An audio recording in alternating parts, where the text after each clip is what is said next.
Hello everyone, क्या हाल चाल। बढ़िया एकदम। तो उम्मीद करता हूँ बढ़िया होंगे और मजे कर रहे हैं। तो स्वागत है आप सभी का अपने यूट्यूब चैनल पढ़ेगा बिहार में। तो आज क्लास 9 के जो केमिस्ट्री का लेक्चर चल रहा था उसका चैप्टर नंबर 1 का लेक्चर नंबर 2 है। ठीक है, तो हमने केमिस्ट्री के चैप्टर नंबर 1 हमारे आसपास के पदार्थ में एक लेक्चर को कंप्लीट कर लिया, जिसमें हमने पदार्थ के बारे में पढ़ा है और पदार्थ की अवस्था का वर्गीकरण समझा है।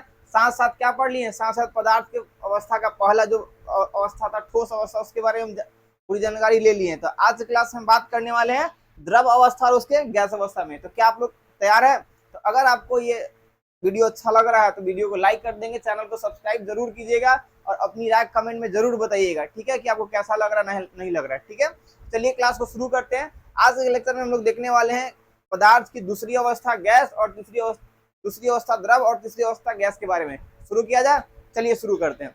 चलिए क्लास को शुरू करते हैं। देखिए, तो आज हम लोग पढ़ने वाले द्रव अवस्था के बारे में। किसके बारे में? द्रव अवस्था। भैया द्रव है क्या? तो हम अपने आसपास जो भी वह चीज देखते हैं जो आसानी से बह जाए, आसानी से बहने वाला लिक्विड पदार्थ। ठीक है, जो चीज द्रव, जो चीज पानी की तरह है वही तो द्रव है हमारा, है ना। पानी द्रव कहने का मतलब क्या? पानी। ठीक है, तो बेसिकली द्रव अवस्था किसे कहते हैं? तो पदार्थ की वैसी अवस्था जिसका द्रव्यमान और आयतन निश्चित होता है। ठीक है, लेकिन उसका आकार कुछ भी हो जाएगा। जैसे अगर हम 1 लीटर दूध को हम क्या बोलते हैं, अगर टिफिन में रखे तो भी, है ना, किसी गमला में रखे तो भी, किसी बाल्टी में रखे तो भी, तो उसका आयतन एकदम क्या होगा? फिक्स होगा। आयतन क्या होगा? फिक्स होगा। साथ साथ उसका द्रव्यमान भी क्या होगा? भैया 1 kg है तो 1 kg ही रहेगा, लेकिन आकार फिक्स नहीं होगा, है ना। बाल्टी में रखेंगे तो बाल्टी का आकार ले लेगा, है ना। बर्तन में, किसी अन्य बर्तन में रखेंगे तो बर्तन का आकार ले लेगा। धरती पर रख देंगे, फिट देंगे, अगर धरती पर उछल देंगे तो धरती का आकार ले लेगा, जितना दूर तक फैले। तो बेसिकली द्रव का आकार क्या होता है? निश्चित नहीं होता है। तो वही इसका परिभाषा कह रहा है कि पदार्थ की वह अवस्था जिसका आयतन और द्रव्यमान निश्चित हो, लेकिन क्या आकार निश्चित नहीं हो, उसी को क्या बोलेंगे? द्रव। उसी को क्या बोलेंगे? द्रव। देखो, हमारे आसपास जो भी पीने वाला चीज है, खाने वाला नहीं, पीने वाला पदार्थ है, पेय पदार्थ, सब द्रव की श्रेणी में आती है। ठीक है, जैसे हम लोग क्या पानी पीते हैं? हाँ भैया एकदम जरूर पीते हैं। सुबह सुबह पीते हैं, शाम में पीते हैं, जब जब खाना खाते हैं तब तब पीते हैं। चलिए बहुत बढ़िया, पानी पीते रहना चाहिए, गर्मी बहुत ज्यादा है भाई। ठीक है, इसके अलावा ये तो मिल्क नहीं लग रहा है। चलो भाई सुनो, पानी, वाटर, वाटर क्या है? वाटर। ठीक है, जूस, जूस भी क्या है भैया? जूस भी हमारा क्या? द्रव है। जूस भी क्या है? द्रव है। इसके अलावा अगर हम बात करें, है ना, इसके अलावा देखिएगा थर्मामीटर के अंदर, जब भी थर्मामीटर को चेक किया जाता है तो उसके अंदर एक लाइन होता है जो आगे पीछे होकर हमको दिखाता है कि तापमान कितना है। तो उसके अंदर होता है मरकरी। मरकरी भी किस अवस्था में मिलती है? द्रव अवस्था में। किस अवस्था में मिलती है? द्रव अवस्था में। ठीक है, इसके अलावा एल्कोहल, है ना, जो है ना हमारा हैंड सैनिटाइजर होता था, उसमें क्या पाया जाता है? एल्कोहल। इसके अलावा एल्कोहल का अधिक मात्रा दारू में भी पाया जाता है। ठीक है, चलिए इसके अलावा हनी भी क्या है? हनी भी द्रव है। इंक भी क्या है? द्रव है। इंक भी क्या है? द्रव। भैया पेट्रोल, पेट्रोल भी क्या है? द्रव। मोबिल, ये सब क्या है? द्रव है। तो बेसिकली द्रव में आकार निश्चित नहीं होता, जबकि उसका द्रव्यमान और आयतन क्या होता है? निश्चित होता है। क्लियर है बात? क्या बात है क्लियर है यहाँ तक? चलिए आगे बढ़ते हैं।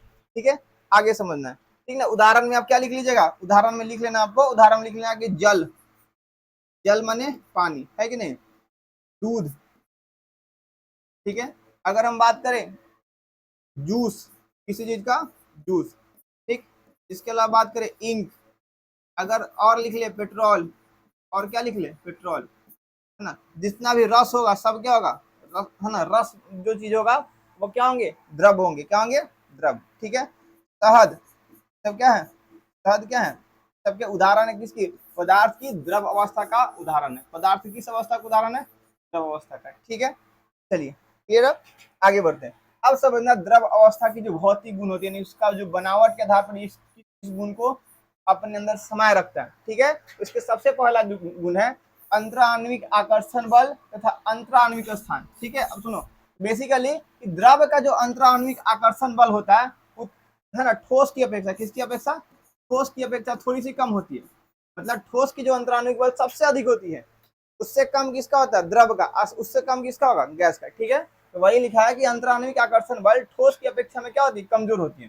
तो द्रव में अंतराण्विक आकर्षण बल होता है, ठोस की अपेक्षा में क्या होती है? कमजोर होती है। लेकिन अच्छा, जिसके बीच बल कम लग रहा है, इसका मतलब एक दूसरे से दूर दूर होगा। अगर दो व्यक्ति एकदम पास में आके झगड़ा कर रहे हैं, है ना, तो इसका मतलब बल अधिक लगेगा। समझ में? अगर दूर दूर है इसका मतलब बल क्या लगेगा? कम लगेगा। यदि बल कम है, यदि बल क्या है? कमजोर है, इसका मतलब उनके बीच की जो अंतराण्विक स्थान होगा क्या होगा, ज्यादा होगा। ठीक है, तो पहला गुण समझ में आया कि द्रव के कणों के बीच अंतराण्विक बल कमजोर होती है तथा अंतराण्विक आकर्षण बल क्या होता है, अंतराण्विक स्थान क्या होता है, ज्यादा होता है। सही है।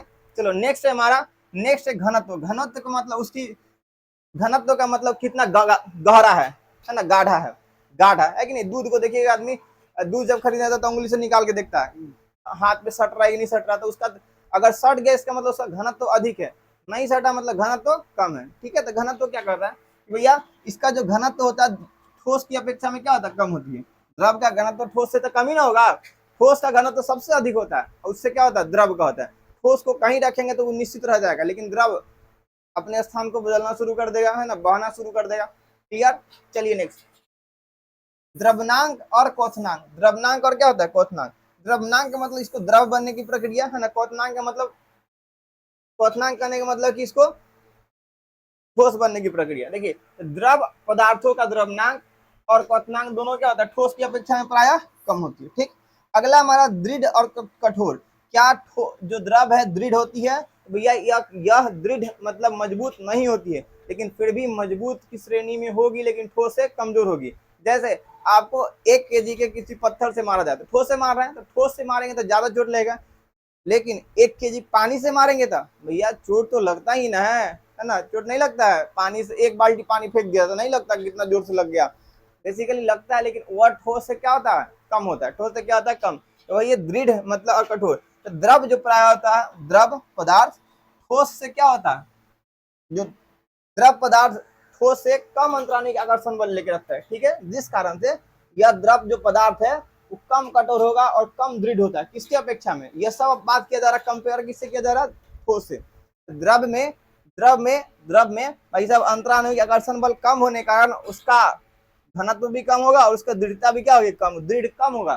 दृढ़ का मतलब इसको दबाया नहीं जा सकता, जैसे ये ठोस है इसको हम दबा नहीं सकते, लेकिन अगर किसी बोतल के अंदर, अगर किसी बैलून के अंदर पानी रखा है तो उसको हम दबा सकते हैं। उसी बैलून के अंदर किसी ठोस गोला को रख देंगे, दबा पाएंगे, नहीं दबा पाएंगे। बेसिकली ठोस की अपेक्षा में जो द्रव होती है कम कठोर, और यह प्राय क्या होती है, कम दृढ़ होती है, मतलब इसको हम दबा सकते हैं। क्लियर। चलिए, संपिंडता क्या कहता है, संपिंडता क्या कहता है, देखिए संपिंडता क्या कहता है ना, संपिंडता क्या कहता है कि भैया द्रव पदार्थ ठोस से, द्रव पदार्थ जो है ठोस से, द्रव पदार्थ किससे, ठोस से अधिक संपिंड होती है। द्रव ठोस से क्या होती है, द्रव पदार्थ ठोस से अधिक संपीड़ित होती है, अर्थात द्रव जो द्रव पर जब दाब बढ़ाएंगे तो उसका वह बढ़कर या घटकर अपनी आकृति को बदल सकता है। ठीक है, संपीड़ितता का मतलब उसको संकुचित या फैला सकते नहीं सकते हम। जैसे ठोस को दबाएंगे तो अपनी आकार आकृति को नहीं बदलेगा, लेकिन द्रव को दबाएंगे तो अपना आकार आकृति क्या कर लेगा, बदल लेगा। इसका मतलब द्रव जो होता है वो संपिंड होता है। क्या होता है, संपिंड का मतलब उसको दबाया जा सकता है। किससे अधिक संपिंड होता है, ठोस से। किससे होता है, ठोस से। क्या बात है, क्लियर है, क्या बातें क्लियर है। चलिए, अगर बातें क्लियर है भाई तो फटाफट लाइक कर देना, है ना। बातें समझ में नहीं आ रही है तो डिसलाइक भी कर देना। ठीक है, अगर तुमको कोई दिक्कत परेशानी है तो कमेंट करके बताओ, है ना, हम सारी समस्याओं को सुनेंगे आपकी। ठीक है, चलिए आगे बढ़ते हैं भाई, आगे बढ़ते हैं। अगला इसका गुण है तरलता। अगला गुण क्या है, तरलता। तरलता का मतलब बहने की प्रकृति, तरल, कोई चीज तरल है। जैसे कि गर्मी के दिन में पसीना निकलता नहीं, तरल रूप में निकल रहा है कि नहीं, पसीना भी क्या है, तरल रूप में निकलता है। ठीक है, हमारे मुंह के अंदर जो थूक है कि नहीं, है ना, जो थूक है ये भी क्या, तरल है। ठीक है, तरल का मतलब जो बह सके। भैया द्रव पदार्थ में बहने की प्रवृत्ति होती है, ये बह सकता है। जैसे 1 बाल्टी पानी को अगर उझिल देंगे कहीं तो पूरा फैल जाएगा, लेकिन 1 बाल्टी लोहा को उझलेंगे तो वहीं के वही रहेगा, क्योंकि ठोस में बहने की प्रवृत्ति नहीं होती है। ठीक है, द्रव पदार्थ में बहने की प्रवृत्ति होती है। क्या होती है, बहने की प्रवृत्ति होती है। जिस गुण को विसरण कहते हैं, क्या कहते हैं, विसरण। विसरण का मतलब बह गया, उसको क्या बोलेंगे, विसरण। बहने की प्रवृत्ति को क्या बोलेंगे, विसरण। मतलब जो अपना आकार आकृति को छोड़ के इधर उधर फैल गया उसको क्या बोलेंगे, विसरण। 1 लोटा पानी को फर्श पे गिरा दीजिएगा तो विसरित हो जाएगा। विसरित का मतलब है ना, फैल जाता है। क्या हो जाता, हो जाता है, फैल जाता है। ठीक है, चलिए, तो तरलता का प्रवृत्ति किसमें पाया जाएगा, तरलता की प्रवृत्ति भाई साहब द्रव में पाया जाएगा। ठीक है, अगला प्रसार या संकुचन। क्या इसको फैला या संकुचित कर सकते हैं, एकदम फैला या संकुचित कर सकते हैं। ठीक है, द्रव पदार्थ को जो हम ठंडा करेंगे भैया तो संकुचित होकर क्या बन जाता है, गैस बन जाता है। सही बात है कि नहीं बात है, एकदम सही बोल रहे हैं। ठीक है, और जब इसको गर्म करेंगे तो भैया गैस बन के प्रसारित हो जाता है, ऊपर खत्म हो जाता है। प्रसारित का मतलब फैल जाना, प्रसारित का मतलब फैल जाना। इसका मतलब कि जो द्रव है उसमें प्रसार और संकुचन दोनों हो सकती है, प्रसार और संकुचन दोनों हो सकती है। ठीक है, ठीक है। अगर उसको हम ठंडा कर देंगे तो क्या हो जाएगा, संकुचित होकर एक ठोस का रूप ले लेगा, और उसको गर्म कर देंगे तो वाष्प का रूप लेके क्या हो जाएगा, प्रसारित हो जाएगा। क्या हो जाएगा, प्रसारित हो जाएगा। तो वाष्प के रूप में जब प्रसारित हो जाता है तो उस प्रक्रिया को बोलते हैं द्रव का वाष्पन। क्या बोलते हैं, द्रव का वाष्पन। ठीक है, तो वह प्रक्रिया इसमें जो द्रव पदार्थ है, कौन सा पदार्थ, द्रव पदार्थ, तो गर्म करने पर, द्रव पदार्थ को क्या करने पर, गर्म करने पर वाष्प में परिणत हो जाता है। किसमें परिणत हो जाता है, वाष्प में। अगर द्रव को गर्म कर रहे हैं, अगर वाष्प बन जा रहा है, इसका मतलब द्रव का हो रहा है वाष्पन। क्या हो रहा है, द्रव का हो रहा है वाष्पन। ठीक है, द्रव का क्या हो रहा है, वाष्पन हो रहा है। ठीक है, चलिए, तो वह प्रक्रिया जिसमें द्रव पदार्थ को गर्म करने पर वाष्प में परिणत हो जाए उसे क्या बोलेंगे, उसी प्रक्रिया को बोलते हैं वाष्पन। ठीक है, क्या ठोस में वाष्पन होगा, नहीं भैया, ठोस को हम कितना भी गर्म कर ले कहाँ उड़ने वाला हो, तो जल जाएगा, है कि नहीं, खत्म हो जाएगा जल के, लेकिन कहीं भी वाष्प में परिवर्तित नहीं होगा। लेकिन द्रव में को जब हम गर्म करेंगे तो वाष्प में परिवर्तित हो जाएगा, अर्थात द्रव में वाष्पन की प्रक्रिया होती है। क्लियर। चलिए, अगला है वाष्पन को कौन कौन सी क्रिया प्रभावित कर सकती है। भैया वाष्पित जब हम करेंगे तो कौन कौन ऐसा कारक है जो इस बात पर ध्यान रखिएगा कि इसका वाष्पन सही से हो रहा है कि नहीं हो रहा है। ठीक है, चलिए, तो पहला है द्रव की प्रकृति। भैया द्रव कैसा हो, जैसे पानी को गर्म करेंगे और साथ साथ हम दूध को गर्म करेंगे तो कौन जल्दी वाष्प बन जाएगा, तो भैया पानी साथ जल्दी बन जाएगा, क्योंकि दूध गाढ़ा होता है तो दूध को वाष्पित होने में समय लगेगा, पूरी तरह वाष्पित नहीं होगा। अगर वाष्पित हो भी जाएगा तो लास्ट में छाली उली बच जाएगा, लेकिन पानी को जब गर्म करेंगे तो पूरे खत्म हो जाएगा। क्या हो जाएगा, पूरा खत्म हो जाएगा।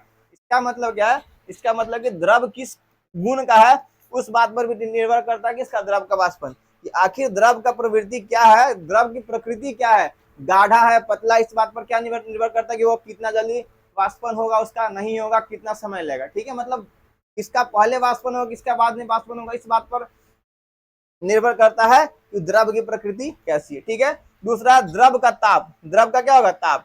जैसे अगर कम आंच पे अगर हम पानी को रख दे तो खौल कर रह जाएगा, है कि नहीं, इसलिए ताप का बढ़ाना जरूरी है। ताप बढ़ेगा घटेगा तो वाष्पन की प्रक्रिया को प्रभावित होगी। अगर बढ़ा देंगे तो वाष्पन जल्दी हो जाएगा, और घटा देंगे तो वाष्पन कम होगा, धीरे होगा। ठीक है, चलिए आगे समझिए। तीसरा द्रव का पृष्ठीय क्षेत्रफल, यानी कि आखिर द्रव को कितना दूर में फैला के रखा गया।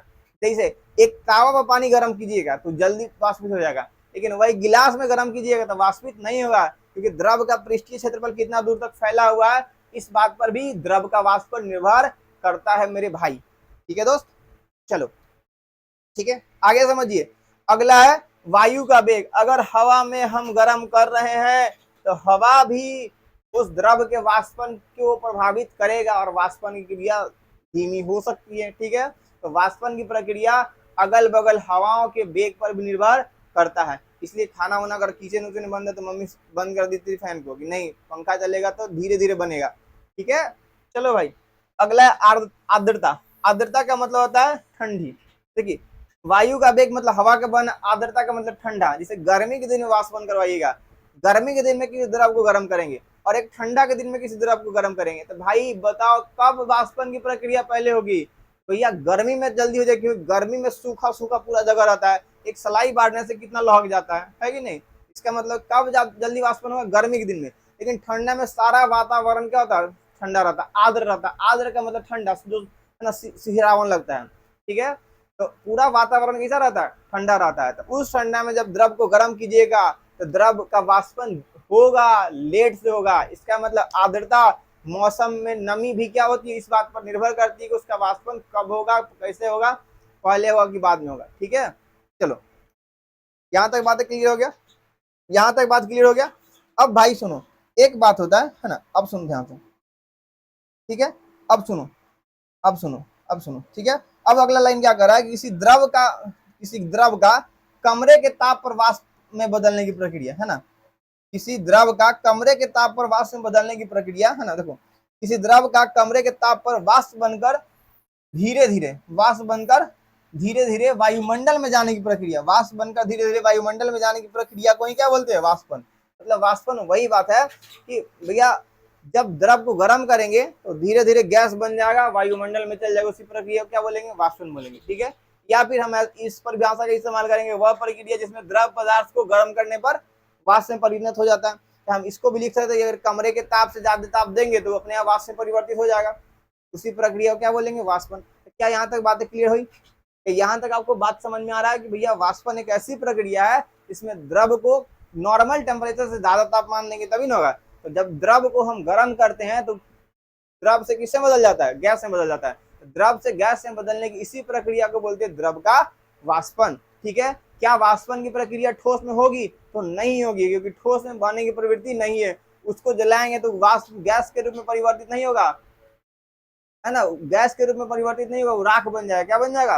राख बन जाएगा। ठीक है, चलिए आगे बढ़ा जाए, आगे बढ़ा जाए।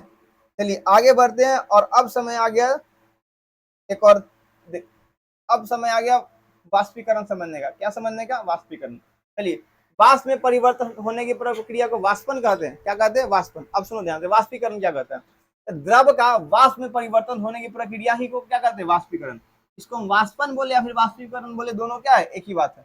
वाष्पन बोले या फिर वाष्पीकरण बोले, उसी को क्या बोलेंगे? एक ही बात है। अब सुनो भैया, वाष्पीकरण और वाष्पन में अंतर क्या है, मतलब क्यों? देखिए, अगर यह समान स्थिति में हो रहा है, समान स्थिति मतलब घर में, यहाँ पे घर में अगर हम खुद कर रहे हैं इस प्रक्रिया को हम वाष्पन करेंगे, हमने द्रव का वाष्पन कराया, लेकिन यह स्वतः होता है। वाष्पीकरण क्या होता है? स्वतः होता है। स्वतः किसमें होता है? स्वतः। और किसमें होता है? पेड़ पौधा में। किसमें होता है? तो यहाँ लिख देंगे पेड़ पौधा में। किसमें? कहाँ भाग गए यार, चलिए यहाँ हम लिख देंगे भैया, ये होता है पेड़ और पौधा में। किसमें होता है? पेड़ पौधा में। पेड़ पौधा में, पेड़ पौधा में द्रव का वाष्प के रूप में परिवर्तन होने की प्रक्रिया क्या कहलाता है? वाष्पीकरण कहलाता है। ठीक है, चलिए यह भी किस किस बात पर निर्भर करता है? सतही क्षेत्रफल की। अगर क्षेत्रफल अधिक होगा तो वाष्पन की प्रक्रिया तेजी से होगी। ठीक है, मतलब कि अगर सतही क्षेत्रफल, अगर सतही क्षेत्रफल, अगर सतही क्षेत्रफल अधिक होगा तो वाष्पन भी जल्दी होगी, है कि नहीं? कम होगा तो वाष्पन भी क्या होगी? कम होगी। ठीक है, जैसे हम लोग कपड़ा को जब कपड़ा को धो के रख देते हैं तो अगर उसको मोड़ मार के रखेंगे तो उसका क्षेत्रफल कम है, जिस कारण वो सूखने में समय लगेगा। लेकिन वही बिछा के रख देंगे तो क्षेत्रफल बढ़ गया, वाष्पन की प्रक्रिया तेजी से होगा, कपड़ा जल्दी सूख जाएगा। ठीक है, तो कपड़ा को फैला देने पर वह जल्दी क्या होता है? सूख जाता है। वह क्या होता है? जल्दी सूख जाता है। इसका मतलब कि वाष्पन की प्रक्रिया सतही क्षेत्रफल पर सीधी सीधी प्रभाव डालती है। ठीक है, अगला तापमान। अगर तापमान अधिक होगा, तापमान क्या होगा? अधिक होगा तो वाष्पन भी जल्दी होगा। तो तापमान बढ़ाने पर, है ना, अधिक कणों को प्राप्त गतिज ऊर्जा मिल जाती है। ठीक है, जिस कारण से वह तेजी से क्या होगी? तेजी से वाष्पीकृत हो जाएगी। ठीक है, अगर हम किसी चीज को जल्दी गर्म करेंगे तो जल्दी वाष्पीकरण होगा। कम, अगर धीरे धीरे गर्म करेंगे, तापमान कम कर देंगे तो लेट से वाष्पीकृत होगा। ठीक है, चलिए आर्द्रता समझे थे भाई। आर्द्रता, जब वायु में जल के कण उपस्थित रहेंगे तो उस समय, है ना, उस समय अधिक तापमान देने की जरूरी होगी, जिस कारण से वाष्पन की दर क्या हो जाएगी? घट जाएगी। वाष्पन की दर क्या हो जाएगी? घट जाएगी। और वाष्पन की प्रक्रिया में थोड़ा सा तो समय लग ही जाएगा, अधिक समय लग जाएगा। ठीक है, अगला है वायु की गति। वही है बात भाई कि वायु अगर तेज होगी तो जल वाष्प के कण क्या हो जाएंगे? जल वाष्प के कण वायु में के साथ उड़ जाते हैं, जिस कारण से आसपास के जल वाष्प की मात्रा क्या होगी? कम हो जाएगी। ठीक है, तो बेसिकली वाष्पीकरण ही वाष्पन कहलाती है। वाष्पन को ही वाष्पीकरण कह सकते हैं। ठीक है, इनको प्रभावित करने वाले कारक को भी हमने देख लिया। क्लियर है यहाँ तक? आगे बढ़े, चलिए यहाँ तक क्लियर है। चलिए, अगर यहाँ तक बातें क्लियर है भाई तो आगे बढ़ते हैं। चलिए आगे बढ़ते हैं। ठीक है, अब समझो वाष्पीकरण के कारण जो शीतलता आती है उसके बारे में समझना है। ठीक है, वाष्पीकरण जब करते हैं तो उसमें शीतलता मतलब ठंडक उत्पन्न होती है। देखिए, खुले हुए बर्तन में रखे गए द्रव निरंतर वाष्पीकृत होते रहता है। ठीक है, वाष्पीकरण के दौरान कम हुई ऊर्जा पुनः प्राप्त करने के लिए हमें द्रव के कणों को आसपास के ऊर्जा अवशोषित कर लेती है। इस तरह आसपास से ऊर्जा के अवशोषित होने कारण जो शीतलता उत्पन्न हो जाती है। ठीक है, मतलब समझो कि जब हम किसी बर्तन में की द्रव को गर्म करेंगे, अगर द्रव वाष्पीकृत हो गया तो इसका मतलब अभी जो है बर्तन का तापमान क्या अधिक है, लेकिन अगल बगल के जो कण होंगे वह इसमें बर्तन के आसपास आ जाते हैं और बर्तन में थोड़ी देर बाद क्या होती है? ठंडक उत्पन्न कर देती है। वाष्पीकरण के कारण, जो वाष्पीकरण के बाद बर्तन ठंडा हो जाता है, उसी प्रक्रिया को क्या बोलते हैं? वाष्पीकरण के कारण शीतलता। ठीक है, अब समझो अगला हमारा कि जब आप एसीटोन या नाखून पॉलिश करने वाले द्रव को हटाने वाले द्रव इसको अपनी हथेली पर गिराते हैं, क्या होता है, इसके इसके जो कण होगी आपकी हथेली पर या उसके आसपास के ऊर्जा को प्राप्त कर लेगी और वाष्पीकृत हो जाएगी, जिस कारण हथेली पर शीतलता महसूस होगी। मतलब भाई सुनो, जब हम जब हम जब हम किसी कण को, एसीटोन को, जैसे आप देखिए सैनिटाइजर को जब हाथ पर डालिएगा तो हाथ क्या होता है, हाथ सारा सैनिटाइजर खत्म हो जाता है और हाथ ठंडा हो जाता है। तो वही बोल रहा है कि जो एसीटोन होता है या फिर अल्कोहल है कि नहीं, जब वाष्पीकृत हो जाएगी तो उसके बाद भी शीतलता उत्पन्न होती है। कब कब?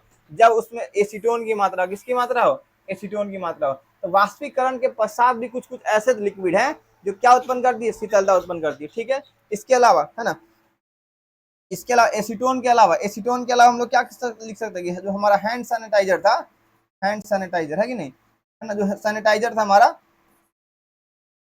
सैनिटाइजर भी क्या होता है, जब उसको हाथ पर हम डालते हैं तो वाष्पीकृत हो जाएगा, उसके बाद शीतलता उत्पन्न करता है। ठीक है, अगला है कि तेज धूप वाले गर्मी के दिन के बाद जब लोग अपनी छत या खुले स्थान पर जल गिराते हैं, तो क्योंकि जल का वाष्पीकरण की वजह से गर्म सतह क्या मिल जाती है, शीतलता मिल जाती है। तो बेसिकली जब किसी बर्तन, स्थान या फिर किसी त्वचा का तापमान अधिक हो और जब वहां पर कोई द्रव पड़ता है तो वाष्पीकृत हो जाता है, और वाष्पीकृत होगा तब पहले से उसके तापमान को कम कर देगा। इस कारण से वह सतह, वह हाथ, वह फर्श क्या होगा, शीतल यानी ठंडक महसूस होगा। यही है वाष्पीकरण के कारण शीतलता का रीजन। ठीक है, चलो उम्मीद है समझ में आया होगा। अब समझते भाई, अब समझते सबसे इंपॉर्टेंट क्वेश्चन। सबसे इंपॉर्टेंट क्वेश्चन कि गर्मियों में हमें सूती कपड़े क्यों पहनना चाहिए, गर्मियों में हमें कैसा कपड़ा पहनना चाहिए, सूती कपड़ा क्यों पहनना चाहिए। ठीक है, सुनो ध्यान से भाई, चूंकि सूती कपड़ा में जल का अवशोषण अधिक होता है, मतलब कि अगर पसीना आएगा तो सूती कपड़ा कहेगा कोई बात नहीं, हम इसको लेके जाएगा, है कि नहीं। सूती कपड़ा में क्या होता है, जल का अवशोषण अधिक होता है, इसलिए हमारा पसीना इसे अवशोषित होकर वायुमंडल में आसानी से वाष्पीकृत हो जाता है। अगर हम सूती कपड़ा नहीं पहनेंगे तो हमारे जो पसीना इसको अवशोषित नहीं कर पाएगा, हमारा कपड़ा, सूती कपड़ा अगर नहीं हुआ, अगर दूसरे कपड़ा पसीना को अवशोषित नहीं करता, जिस कारण से अंदर ही रह जाएगा और कपड़ा के अंदर से पसीना निकलेगा, जिस कारण से त्वचा को भी नुकसान होगा, रैशेस जैसी समस्या उत्पन्न हो जाएगी, खाज खुजली वाली समस्या। इसलिए सूती कपड़ा पहनना चाहिए गर्मी के दिन में, ताकि जब जब पसीना आए सूती कपड़ा उसको अवशोषित करके भीग जाए, और ऊपर से भगवान तो है सूरज का लाइट दे रहे हैं, यहाँ से कहेंगे चलो वाष्पीकृत हो जा भाई, समझ में आया, यहाँ तक क्लियर है, यहाँ तक क्लियर है। चलिए आगे बढ़ा जाए, चलिए ठीक है। तो गर्मियों में इसलिए सूती कपड़ा पहनना चाहिए क्योंकि सूती कपड़ा जल को जल्दी अवशोषित कर लेता है, और जल्दी अवशोषित करेगा तो सतह पर जैसे आ जाएंगे सारे पसीने, तो उससे वायुमंडल सूर्य के प्रकाश की उपस्थिति में वाष्पीकृत करके वाष्पीकरण कर देगा उसका। ठीक, चलो आगे समझते हैं। आगे हमारा कि बर्फीले जल से भरे गिलास की बाहरी सतह पर जल की बूंदें क्यों नजर आती है। मतलब देखो, अभी तो भाई देखो, अगर थोड़ा सा आपको लगे, जब देखिएगा किसी बर्तन में ठंडा पानी को डालिएगा, किसी बर्तन में ठंडा, गिलास में ठंडा पानी को डालिएगा, या जब स्प्राइट पीते हैं तो जैसे गिलास में डालते तो कैसे लगता है, डालते हैं अंदर, अब पानी बाहर से निकलता है, आदमी देखते क्या हो रहा है, छेद हो गया क्या गिलास में, नहीं, क्यों होता आप समझो, क्यों होता आप समझो भैया। किसी बर्तन में जब हम बर्फीले जल रखते हैं, बर्फीले जल मतलब स्प्राइट समझ लीजिए, फ्रिज के पानी, ठीक है, तो जल्दी ही बर्तन की बाहरी सतह पर हमें जल की बूंदें नजर आने लगती है, वही लगता है कि पानी अंदर से बाहर आ गया क्या, है ना। वायु की उपस्थिति में जल वाष्प की ऊर्जा ठंडे पानी के संपर्क में आकर कम हो जाती है और यह द्रव अवस्था में बदल जाती है, जो हमें जल की बूंदों के रूप में नजर आता है। मतलब समझो कि जब हम इसमें ठंडा पानी डालेंगे तो पानी इसके अंदर गया, अब इसके आसपास का तापमान क्या होगा, कम हो गया था। अगल बगल जो हमारे वायुमंडल में जो आर्द्र नमी है, थोड़ी थोड़ी गर्मी में थोड़ी कम होती है, तो क्या होती है, ठंडक जैसे देखती है तो इसके पास चिपक जाती है, क्योंकि गर्म चीज ठंडा के पास आ गया, जैसे आगे चिपकेगी तो हमको लगता है कि भाई गिलास में छेद हो गया क्या, बाहर आ रहा पानी, तो ऐसा नहीं होता। ठीक है, तो इसके अंदर जब ठंडा पानी डालेंगे तो बाहर जो हमारा वायुमंडल पूरा पानी से, मतलब पानी के छोटे छोटे कण से घिरा हुआ है। गर्मी के दिन में कम रहता है, ठंडी के दिन में अधिक होता है, इसलिए ठंडी के दिन में सांस लीजिएगा तो ठंडा ठंडा हवा जाएगा, है कि नहीं। गर्मी के दिन में सांस लीजिएगा तो गरम गरम हो जाएगा। इसमें पानी की मात्रा नहीं आर्द्र रूप में उपस्थित रहती है, लेकिन बहुत कम मात्रा में। तो वही कम मात्रा जब इस गिलास के संपर्क में आएगी तो गिलास से चिपक जाएगी और हमें लगेगा कि यह पानी की बूंद गिलास के अंदर से आ रहा है। क्या ऐसा होता है? नहीं होता भाई। ठीक है, चलो आगे बढ़ा जाए, आगे बढ़ा जाए। अब है हमारा गैस वाली अवस्था जिसको हम बोलते हैं गैसीय अवस्था, गैसियस स्टेट, क्या बोलेंगे, गैसियस स्टेट। ठीक है भाई, सुनो गैसियस स्टेट के बारे में।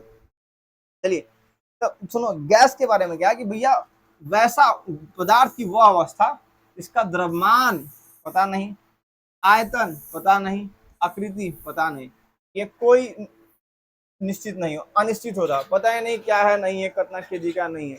एग्जैक्ट हम किसी गैस का नहीं तो आयतन कैलकुलेट कर पाएंगे, तो यहाँ हवा है, कितना हवा है, एक हम एक अनुमान की सहायता से बता सकते, लेकिन एग्जैक्ट नहीं बता सकते। ठीक है, तो गैस पदार्थ की वह अवस्था जिसका आयतन, आकार और द्रव्यमान तीनों निश्चित नहीं हो, उसे क्या बोलेंगे, हम गैस बोलेंगे। तो क्या बोलेंगे, उसी को हम बोलेंगे गैस बोलेंगे। क्या बोलेंगे, गैस बोलेंगे। उदाहरण के लिए देखो हमारे आसपास जो हवा है वो क्या है, गैस है। हवा क्या है, गैस है। ठीक है, इसके अलावा हवा में कौन होता है, हाइड्रोजन हो जाए, हीलियम हो जाए, ऑक्सीजन हो जाए, है कि नहीं। हाइड्रोजन हो गया, हीलियम हो गया, ये सब क्या है, हीलियम हो गया। ऑक्सीजन आपको लग रहा था, ऑक्सीजन हो गया। ये सब क्या, ये सब है भैया, ये सब है गैस है दोस्त। क्या है, गैस। कार्बन डाइऑक्साइड है ना, कार्बन डाइऑक्साइड, ये भी क्या है, गैस है। जो हम लोग नाक से छोड़ देते हो क्या है, गैस।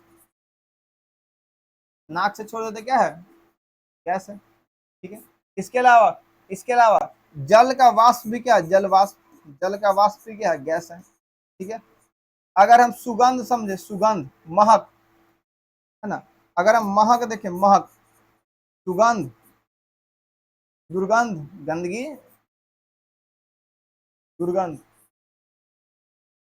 दुर्गंध। ठीक है, तो ये सब क्या है, ये सभी, जैसे अगर आप कहीं सब्जी बन रहा हो तो आदमी को बाहर तक सुनाई दे देता, सुनाई दे देता, सुनाई नहीं, सुनाई दे देता।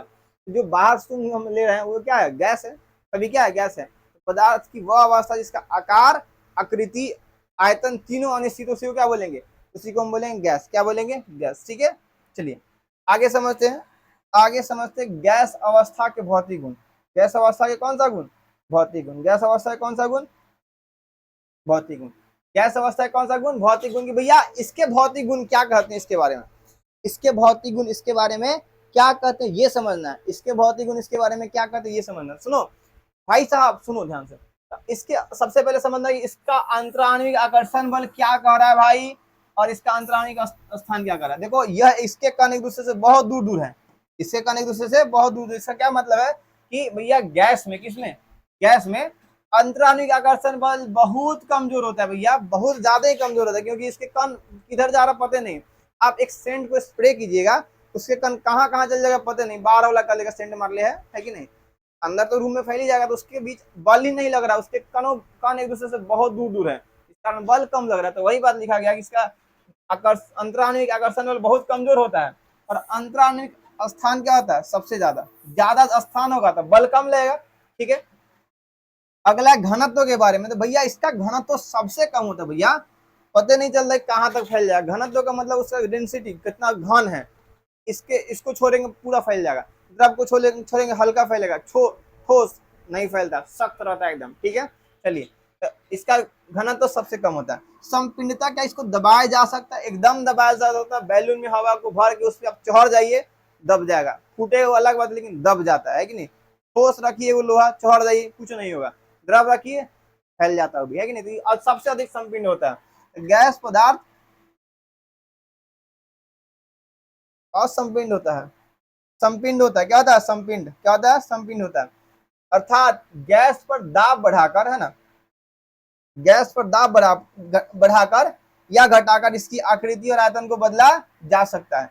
बेसिकली यह संपिंड होता है। संपिंड का मतलब इसको हम दबाए, इसको दबाया जा सकता है। ठीक है, अगला तरलता। तरलता का मतलब क्या, यह तरल पदार्थ के रूप में बहता है। भैया गैस पदार्थ में बहने की प्रवृत्ति होती है, जिस गुण को ही क्या बोलते हैं, विसरण कहते हैं। जिस गुण को क्या बोलते हैं, विसरण। और अगर कोई चीज विसरित हो रहा है, अर्थात यह इसमें, है ना, इसमें तरलता की प्रवृत्ति है। इसमें क्या है, इसमें इसमें तरलता की प्रवृत्ति है, इसमें तरलता की प्रवृत्ति है, यानी कि यह तरल है, तरलता की प्रवृत्ति है। ठीक है भाई, चलो आगे बढ़े, आगे समझो। अगला प्रसार या संकुचन। क्या इसको हम फैला या संकुचित कर सकते हैं, गैस का प्रसार एकदम आसान है, जैसे कि एक बॉटल के अंदर सेंट वाला, सेंट समझो सबसे एग्जाम्पल, सेंट को कैसे स्प्रे करते हैं, ये अपने आप फैल जाता है, इसका मतलब इसमें प्रसार हो रहा है, हो रहा ही नहीं हो रहा। संकुचन क्या भैया, सुनते हैं कि एक जो सिलेंडर आता है उसमें 14 kg गैस को दाब के रखा जाता है, समझ में आया, उसको कंप्रेस कर दिया था, क्या कर दिया था, कंप्रेस, इसका मतलब इसको संकुचित भी हम कर सकते हैं। तो वही लिखा गया है कि गैस पदार्थ को गर्म या ठंडा करके इन्हें प्राय प्रसार और संकुचन कर सकते हैं। संकुचित करना तो इसको ठंडा करना पड़ेगा, क्या करना पड़ेगा, ठंडा। इसका प्रसार करना तो इसको क्या करना पड़ेगा, गर्म करना पड़ेगा, क्या करना पड़ेगा, गर्म। ठोस द्रव को, सॉरी भाई, गैस को हम गर्म करके उसको प्रसारित कर सकते हैं और ठंडा करके उससे संकुचित यानी संपिंड कर सकते हैं, ठीक है। चलो आगे समझे, गैसों का संघनन, ये इंपॉर्टेंट है, समझिए। वैसी प्रक्रिया जिसमें कोई पदार्थ गैसीय अवस्था से, है ना, द्रव अवस्था में परिवर्तित हो जाए, है ना, गैसीय अवस्था से, गैसीय अवस्था से, है ना, जिसमें वह पदार्थ जो गैसीय अवस्था से द्रव अवस्था में परिवर्तित है, उसे क्या बोलेंगे, संघनन। तो गैस से द्रव बनने की प्रक्रिया क्या कहलाता है, संघनन। गैस से द्रव बनने की प्रक्रिया क्या कहलाता है, संघनन, ठीक है। गैस से द्रव बनने की प्रक्रिया क्या कहलाता है, संघनन, ठीक है। गैस से द्रव बनने की प्रक्रिया क्या कहलाता है, संघनन, ठीक है। अब समझो संघनन के बारे में, किसी गैस का संघनन दाब बढ़ाकर या ताप कम करके किया जाता है। अगर किसी को संघनित करना है किसी गैस को, तो उसका दाब बढ़ाना चाहिए, तापमान को कम करेंगे तभी क्या होगा, संघनित होगा, ठीक है। चलिए, जिस निश्चित ताप पर किसी गैस को जिस निश्चित ताप तक किसी गैस को संघनित नहीं किया जा सकता है, उसे क्या बोलते हैं, क्रांतिक ताप, क्या बोलते हैं, क्रांतिक ताप। यानी संघनन की प्रक्रिया में ताप क्रांतिक ताप से ऊपर होना चाहिए, क्योंकि क्रांतिक ताप वह ताप है जिसमें किसी गैस को द्रव में परिवर्तित नहीं किया जा सकता, अर्थात गैस का संघनन नहीं किया जा सकता। तो गैस का संघनन करने के लिए उस गैस का तापमान क्रांतिक ताप से थोड़ा सा ऊपर होना चाहिए, अधिक होना चाहिए, ठीक है। चलिए, मूलतः किसी गैस का संघनन में ताप का स्थान महत्वपूर्ण होता है, क्योंकि प्रत्येक, है ना, प्रत्येक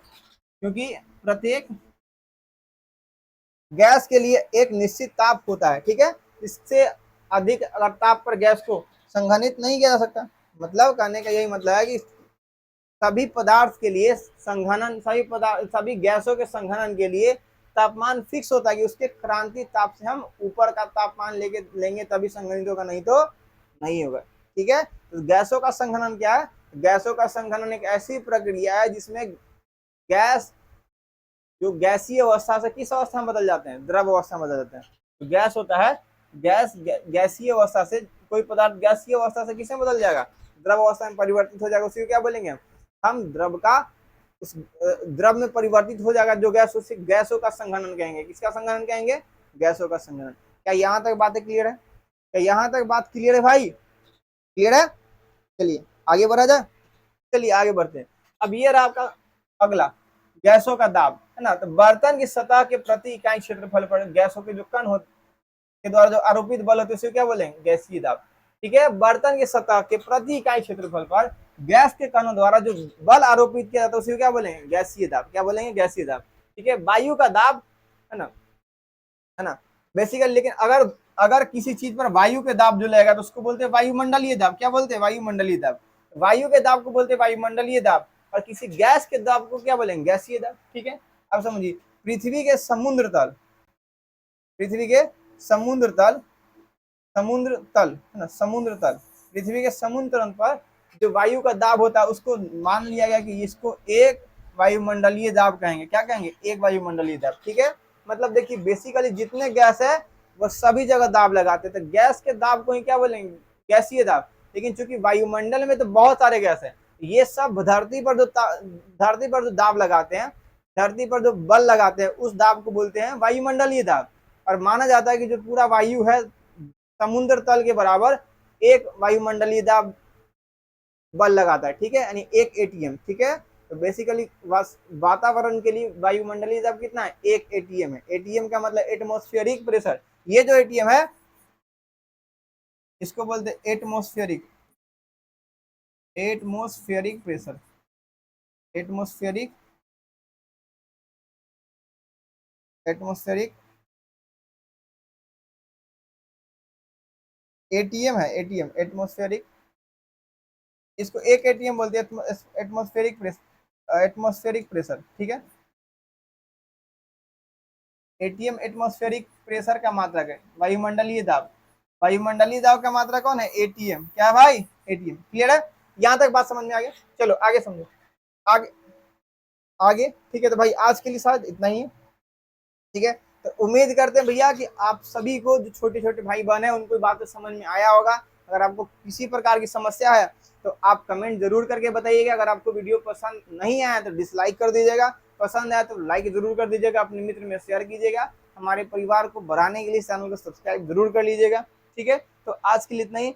आपसे मैं विदा लेता हूं, तो बहुत बहुत धन्यवाद यहाँ तक देखने के लिए, है ना। एक प्यारा सा कमेंट जरूर छोड़ के जाइएगा, ताकि मुझे आपकी जो भागीदारी है नजर आए। ठीक है, फिर मिलते हैं आपसे अगले लेक्चर में। तब तक के लिए पढ़ाई करते रहिए। जो भी डाउट हो एकदम कमेंट कर लीजिएगा, मैं और मेरी पूरी टीम आपके सभी कमेंटों का रिप्लाई जरूर देगी। ठीक है, तब तक ख्याल रखिए, पढ़ाई करते रहिए।